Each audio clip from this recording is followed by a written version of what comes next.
Hey guys, I hope everybody's having a fantastic day. Whether you're watching this in the morning, in the afternoon, or in the evening, I am stoked you're here. Today we're going to take a look, review of the Quiet Carry IQL that I picked up on sale, that is still on sale in this configuration as I was recording this video. First off, I want to take a quick shout out and thank all the channel members. Thank you all. And thank any of you who come in to check out the content. I appreciate you. I'm glad you're here. I hope you like it. And if you're so inclined and I could convince you to hit that subscribe button and that bell notification icon, it would really help me out. So the IQ from Quiet Carry, if I'm not mistaken, is one of their earlier models. It was a little bit smaller than this. And then they came out with the Drift, the 9, and then the IQL. The IQL is a flipper-only knife with a really nice sheep's foot style design. The handle is titanium, like most Quiet Carries, and it's very detail milled on the show side. You've got the 4 Quiet Carry dots. You've got flat pivot with no hardware, and you've got this back barrel spacer or barrel nut with no hardware. On the clip side, you've got, of course, the clip with the hardware that mounts into that barrel. You've got the 4 identifying Quiet Carry holes, and you've got your lock bar insert adjustment and your pivot removal. The blade is a stone-washed M390 on a frame lock that's done very, very well.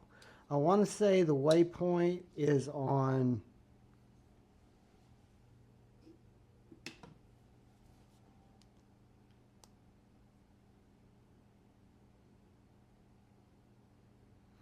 maybe on washers, maybe on bearings, I'm not sure.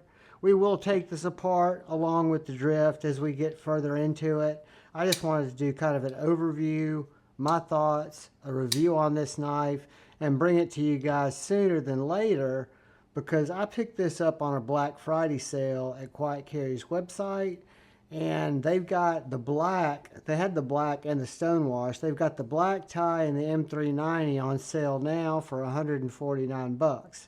And it was originally a $310 knife. So I felt it was a good enough bargain to bring it in and check it out. And as you guys know, I'm not typically a flipper-only deployment guy. That's kind of a disqualification for me.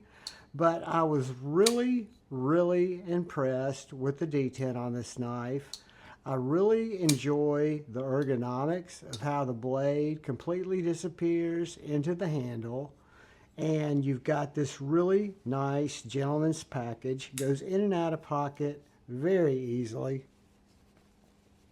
You just push it down, covers your seam, retains tightly.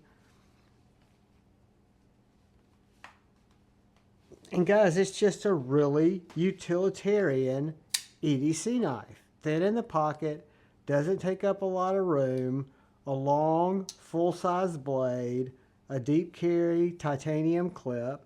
Let's see how it cuts real quick. It is a little thicker grind than the Drift.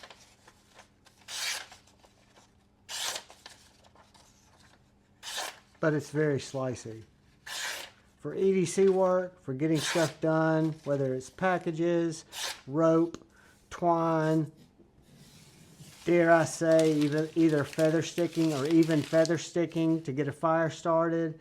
This little guy has got a thick behind the edge or thick spine here. We'll measure it in a second.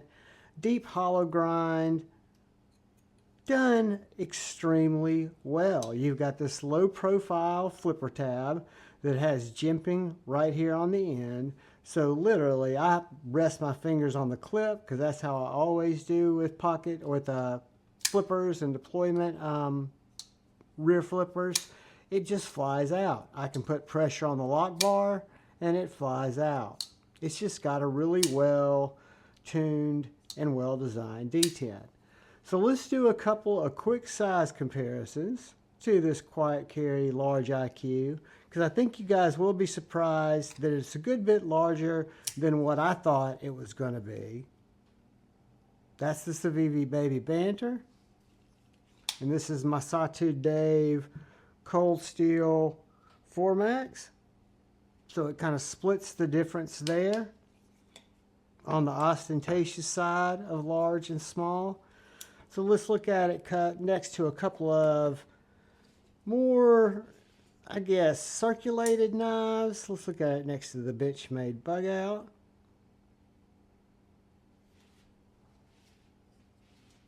And the Spyder Paramilitary 2, Spyderco Paramilitary 2. So guys, if you can see there, it is just about splitting the difference between the Bug Out and the Pair 2. A little closer to the Bug Out in overall size. And then if we want to look at width and depth of carry, the blade spine is going to be thicker. Carry profile on the IQ is going to be a little thicker, but not much. Still a very nimble, concealable package. So let's find one of my tape measures, and I know one's within view here. Here we go. And since we've got it closed, let's just start with the handle length of the large IQ, and it is right under 4.5 inches long. The overall knife, I'm going to say, is 7 3/4 inches with a blade steel of right around 3.5 and a cutting edge of 3 1/4. That handle again is right over 4 1/4, between 4 1/4 and 4.5. You can grab this knife in front of the trigger for a very comfortable grip. I typically carry it or grab it here. If I'm doing finesse cuts, I'll grab it here. So the behind the trigger to, I'll say to the butt where your pinky would go, is 4 inches. 4 inches from here to here, and then 4.5 inches if you want to take advantage of this forward grip, which is probably not encouraged, but I do grip my knives as close to the cutting surface as I feel like I safely can. Let's clear this guy out, and we'll see that our blade thickness is 0.1190, and our behind the edge, the best I can tell, is 0.0210, with a handle thickness at the contour coming in at 0.4605, so under 1/2 inch. I think it's a really nice package. I think it's a light package. I think we'll see for that blade, which, before I forget, our blade was, we'll say, 3.5 inches. So I'm just curious how it's going to come in, the inch per ounce thing that I don't pay much attention to because it doesn't really profile what I carry. So it's 3.15. So inch per ounce even under the cutting edge. So a very nimble package, a package that I took a chance on because it was 149 bucks. I have no affiliation with Quiet Carry, with the IQ, with the knives that I bought, except that I like them. So what I will do is I will load this video. It will go live at 5 a.m.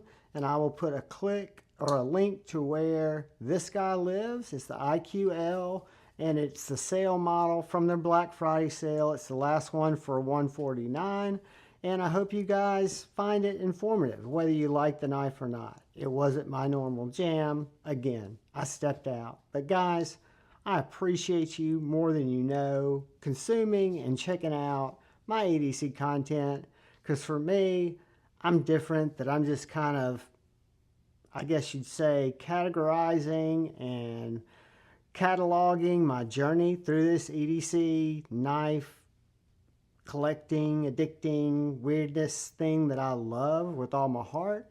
And I just want to share it with you guys, and I'm humbled that y'all are interested enough to pay attention to me. So thank you, thank you, thank you.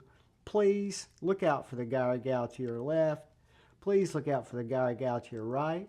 Look out for each other. Go forward with love in your heart. Choose debate, not hate. I love you all. Peace.